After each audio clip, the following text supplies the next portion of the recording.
সম্মানিত উপস্থিতি, আমরা যদি ইতিহাসের দিকে তাকাই দেখতে পাই এই ওহাবি যেই নামটি আমরা প্রায় শুনে থাকি বিভিন্ন সময় বিভিন্ন জায়গায়, যে ওহাবি নামে একটি সংগঠন, ওহাবি নামে একটি ফিরকা এই দেশের মধ্যে বিভিন্নভাবে তাদের দাওয়াতি কাজ, বিভিন্নভাবে বাতিল দাওয়াতি কাজ মানুষের মাঝে তারা বিরাজ করছে, দাওয়াত দিয়ে যাচ্ছে, তাদের দলকে আজকে তারা মজবুত করছে।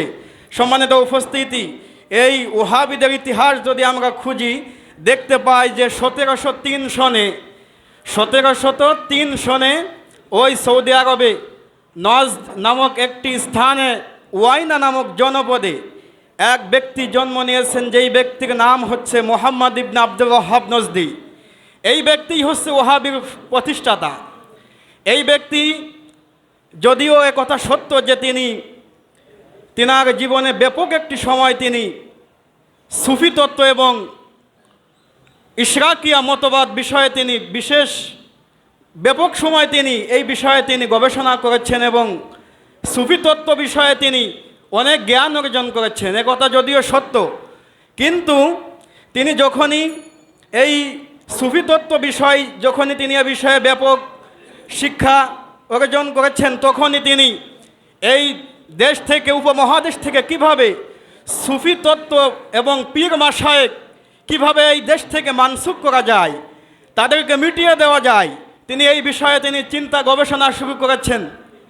পাওয়া যায় ইতিহাসে যে তিনি কিভাবে পীর মাশায়েখদের অস্তিত্বকে এই দেশ থেকে মুছে দেওয়া যায় এ বিষয়ে তিনি 8 মাস চিন্তা ভাবনা গবেষণা করেছেন।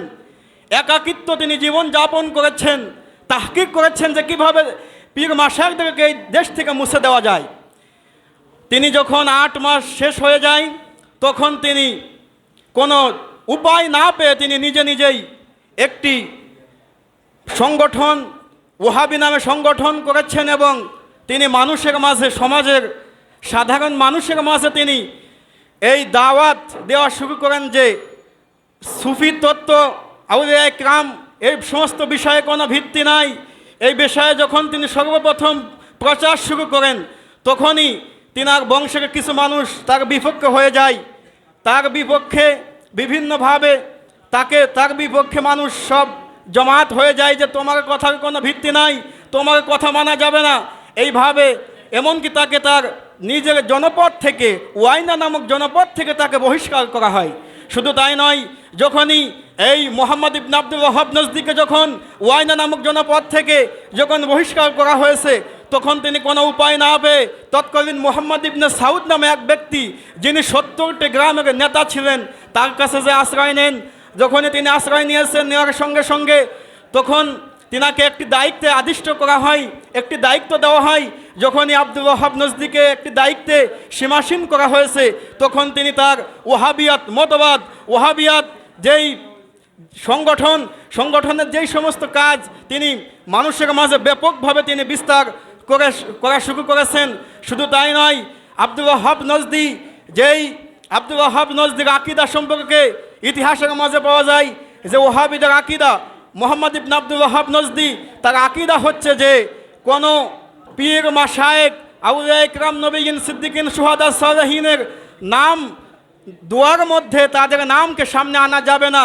শুধু তাই নয়, এই আব্দুল ওয়াহাব নজদি তার আকীদা হচ্ছে যে মসজিদে কোনো গম্বুজ করা যাবে না। শুধু তাই নয়, আব্দুল ওয়াহাব নজদি তিনি লিখেছেন যে মাজার শরীফ জিয়ারত করা যাবে না এবং 3 মসজিদ ব্যতীত কোনো মসজিদে জিয়ারত করার উদ্দেশ্যে যাওয়া যাবে না। এই সমস্ত বিভিন্ন আকীদার মধ্যে মোহাম্মদ ইবনে আব্দুল ওয়াহাব এই ব্যক্তির আকীদার মধ্যে বিভিন্ন সমস্যা রয়েছে। সম্মানিত উপস্থিতি, সেই মোহাম্মদ ইবনে আব্দুল ওয়াহাব নজদি তার আকীদা, তার দাওয়াত আজ সেই সময় থেকে নিয়ে আজ পর্যন্ত সমাজে আস্তে আস্তে বিভিন্ন মানুষের মাঝে সেই দাওয়াত আজও আমাদের সমাজের মাঝে বিভিন্ন মানুষের মাঝে আমরা দেখতে পাই।